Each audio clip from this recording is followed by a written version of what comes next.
आज कल्याण इथे होत आहे पंतप्रधान नरेंद्र मोदी यांची जाहीर सभा।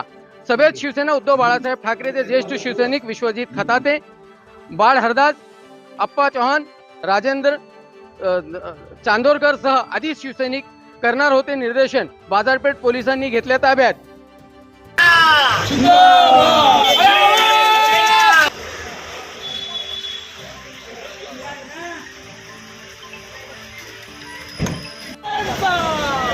हिंदुत्व